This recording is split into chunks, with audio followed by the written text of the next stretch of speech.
Mr. Olmsted, you've mentioned that you are an AIDS researcher. How did you get involved in the 2014 Ebola outbreak in West Africa?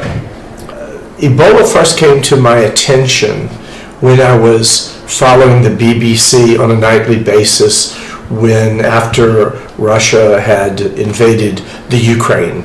And I was looking at that news every night. And at the same time, Ebola started to blip up. And Ebola in West Africa was becoming a big crisis situation.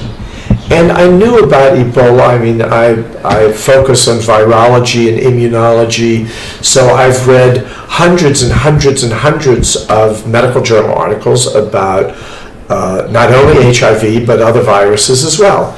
So I knew in the medical literature there was research that showed that when they had an outbreak of Marburg virus in Angola, German researchers had treated Marburg virus, which is the closest virus to Ebola, with selenium, and they had 100% results. They had almost no deaths from Marburg virus that should have killed 90% of the patients that they had.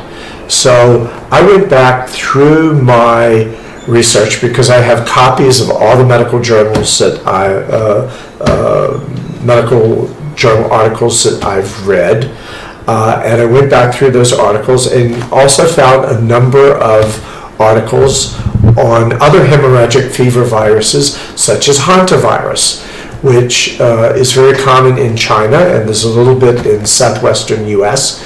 And the Chinese had treated hantavirus with selenium and had major reductions of 70, 80, 90% by treating hantavirus patients with selenium. So I took this, I got all this information together, and then I went up to Pretoria to the embassies of the countries that were involved. There was no embassy from Sierra Leone, but there was an embassy from Guinea, and there was an embassy from Liberia. I shared the information with the staff at the embassy, and at least in the case of Liberia, they sent it up to the Ministry of Health in Liberia. Liberia Ministry of Health reviewed that information and sent word back, please send this man to Monrovia as soon as possible. We want to try the selenium. So I asked them, could they pay for my plane fare to fly to Liberia? And they said, no, we can't pay for your plane fare, but please come. So I took 60 bottles of selenium. I paid for my airfare to Liberia, and it was such an important thing that they sent a member of the Supreme Court to pick me up at the airport. She picked me up at the airport.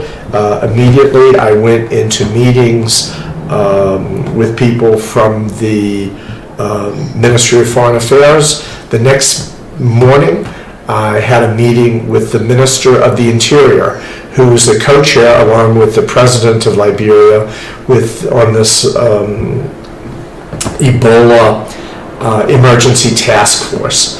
That afternoon I went into meetings with the Chief Medical Officer from the Ministry of Health. She called the head of the Carter Center in Liberia, who was an advisor to the Ministry of Health.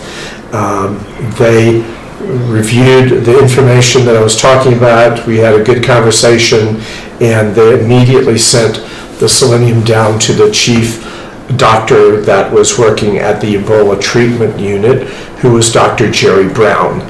He put the selenium into the Ebola patients, and within just a few days there was positive results.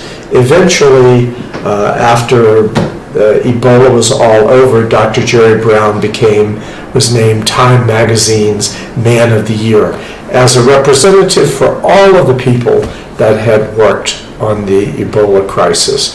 So I wasn't mentioned, and the use of selenium wasn't mentioned, but what we saw in the Ebola patients was that even at a suboptimal dose of selenium, which they used 1.2 milligrams of selenium in the Ebola patients. I had recommended 2 milligrams based on the research in Angola and China, but because they had a limited amount of selenium, they used only 1.2 milligrams per day on the Ebola patients, and that cut the dying within 2 weeks. The survival rate, the best of the survival rate they had before was 45% survival rate. Within 2 weeks in that Ebola treatment unit, the survival rate went up to 68%.